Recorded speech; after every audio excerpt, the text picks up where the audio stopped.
Starting 2025, we have seen great number of claim rejections, increased requests for medical record review, and refund requests. So how can we be successful in this new environment in medical billing and get our claims paid? First of all, when we receive the EOB, one thing we need to realize that this is not just a letter or a piece of paper for insurance. It is a conversation between the insurance, the provider's office, and the patient. So unless we understand what the conversation is fully, then we cannot efficiently communicate back with the insurance or the patient. So understanding fully everything on the EOB, the conversation that is happening in the EOB is priority number one. You must understand if the line items are okay. Has insurance changed something in the EOB that wasn't on the claim? Let's say you've billed an office visit. You've billed in 99214. Check the EOB, see if the insurance has automatically downcoded what you have billed. Have they added or discarded a modifier that you have used on your claim to get your information across to insurance? Each line item also comes with not only what you have billed, what has been adjusted of, what has been allowed, but each adjustment or allowance comes with a reason for why insurance did what they did. And that is referred to as Remark codes. In order to successfully read the EOB, we must understand the language used in an EOB. Have you been paid what you had expected? If so, then note that this has no problem with this particular insurance.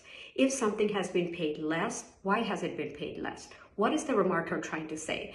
Most insurances, all insurances, will use very general Remark codes. You need to decipher and understand what it is they're trying to say. All the while, keep in mind, the patient has also received the same copy of EOB that you have received. So patient is also aware of what's going on. In that case, you must truly understand, because not only you have to communicate back to the insurance, you have to communicate with the patient to explain to patient what's going on.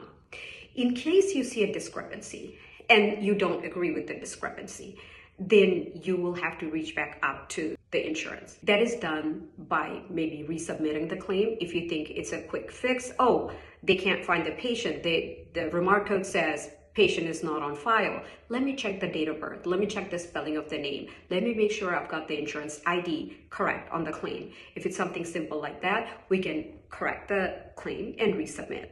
If it's more complicated, let's say you get a denial saying we will not pay for this procedure or surgery because it was done, or a test because it was done in an office setting. We're only going to pay if it's done in a lab or a surgery center or outpatient surgery clinic. In that case, your documentation has to be very strong. You have to have documentation stating you have reached out to the insurance, you have something in writing, and always do have something in writing. If a representative is telling you before a procedure or test that no authorization is needed, document that. Document the representative's name, time of the day, and what the representative said, but also request the representative to send you a fax copy of what he or she has just told you. That's very important. It could be something like you build a test or procedure and the diagnosis is not supported. In order to understand or communicate back to the insurance, you must know why they're saying what your build is not supported by the diagnosis that you have stated. Right? The health condition of the patient does not warrant what you have done, is what they're saying. They're not pulling this out of the blues. Anything insurance is saying on the EOB, it is published somewhere on their website. When it comes to diagnosis, make sure you have copies of the local coverage determination or LCDs of the common procedures and tests you do. If it is not a supported diagnosis, now you have to have a conversation with your provider. If you're a biller or if you're a provider, you need to go back and read through your medical records and see what you have coded, how you can code it differently to support the LCD diagnosis, and then resubmit the claim. But keep in mind, providers, doctors, unspecified diagnosis, insurances do not like that at all. So if you have an unspecified diagnosis, that's not the most efficient way to bill. Is the condition severe, moderate, borderline? Is it on the hand or the foot? Or, maybe the location is hand, you've coded the foot. So make sure you are very specific as to what diagnosis you're connecting with the service lines. If you think you have met all the criteria by insurance, Now you need to submit an appeal. Submitting an appeal is, again, a conversation you're having with insurance. Follow my videos and I will next talk about how to submit a strong appeal.